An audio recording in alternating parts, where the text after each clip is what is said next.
Okay, a quick inbox review of the Academy P-47D. It's the kit I'm going to do for the ISM D-Day group build.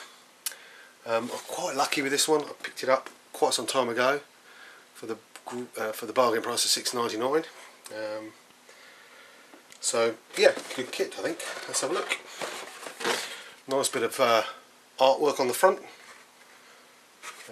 Bit of a few pictures there of the actual built model. Kit number 2159 and age 14 up, usual sort of stuff. No cement included. And there goes a picture of the finished model.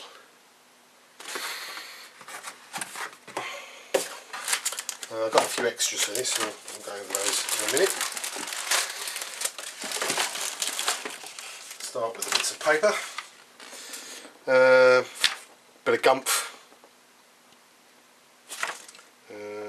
Bit about safety, health and safety. We actually have a black and white sheet here for the colour callouts and decor placement. It would have been nice if it was in colour, but you can't have everything, I suppose. And the instruction sheet. Pretty standard affair really. You've got a bit of information in English and Japanese, Chinese on the front there. And then it's a kind of fold out instruction sheet. Starts off with the cockpit build, pretty much like most planes, and then goes on to the buttoning it up with the fuselage, where we've then got the wings. There's the option there to open up the panels, show the guns. There we go. Put the wings on, then the engine. Engine cowling, propeller and clear parts, and then finally undercarriage. Weapons. The kit actually looks like it comes with a few options there: bombs, missiles, rocket launcher. Although the actual missiles aren't on here, they are part of the kit, so I assume they're for a different version. Probably for the end kit. You see the here, this thing's to have missiles. And then we have parts call out on the back there, with a list of unused parts here. Pretty standard, pretty easy. Looks like it should go together quite quickly. We'll come to the extras in a minute. In fact, let's have a look at the decals. Actually, they look really, really nice. Very clear, very sharp. Quite thin, not too thick. Not too glossy, not too matte. Yep, hopefully they'll go on pretty well.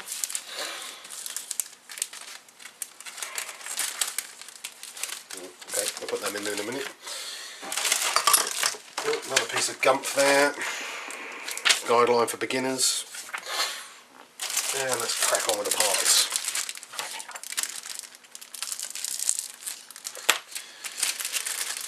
Start with the main fuselage. I think this is quite an old kit. In fact, I don't know if there's any dates on here. Can't see any dates. But it's, you know, it looks pretty good. There's no flash. Hang on, I've got to go get the door. Okay, sorry about that. Someone at the door. Okay, so yeah, we've got pretty good fine recessed panel lines, so it's quite nice. Got a reasonable amount of detail.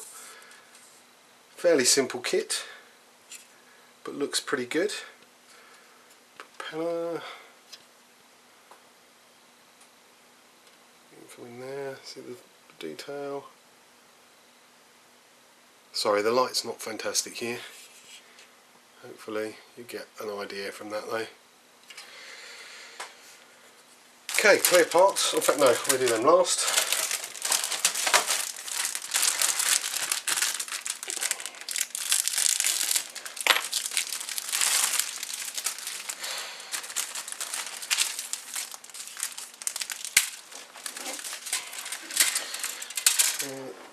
beams.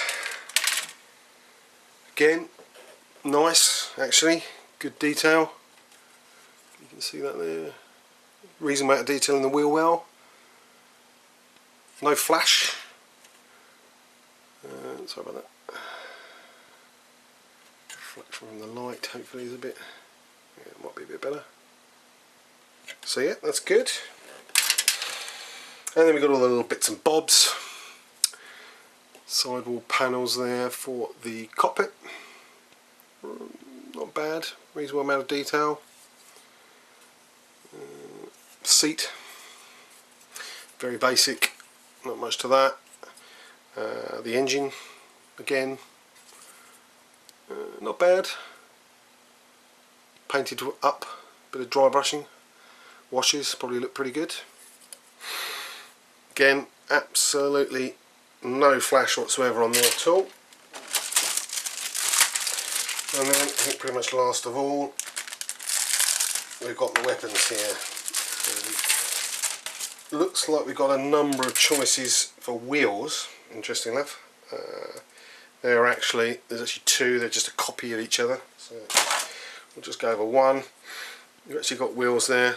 They're nicer actually than the others because they've got flats.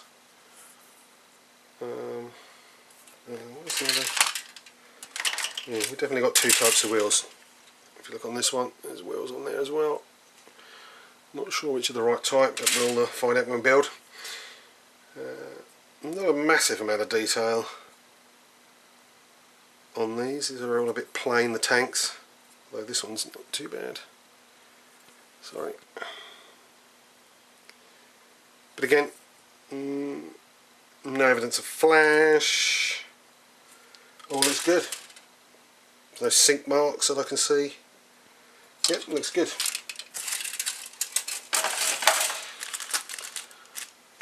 And last of all, we've got some clear parts here.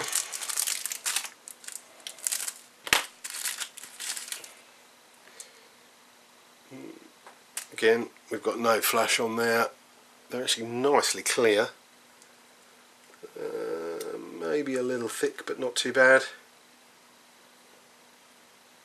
They don't seem to distort too much, a little bit maybe. But generally for a kit part, pretty good. In fact, I'll put them back in there so they don't get scratched. Now I've got a few other bits for this kit. I built a resin seat complete with moulded seat belts. You can see that there, because I just can't stand doing seat belts. So that will replace the kit part.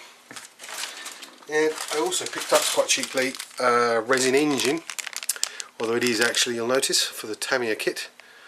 I'm hoping with a bit of careful planning we can fit that part. And I've also got some decals, different paint scheme. Again, still got invasion stripes, so I'd imagine that would fit the criteria for ISM D-Day build. Not quite sure because the kit decals actually look pretty good, so I may stick with them and save these for something else, or I may do these and do something else with the kit parts. I think it'll really depend on how the build goes and what mood I feel in.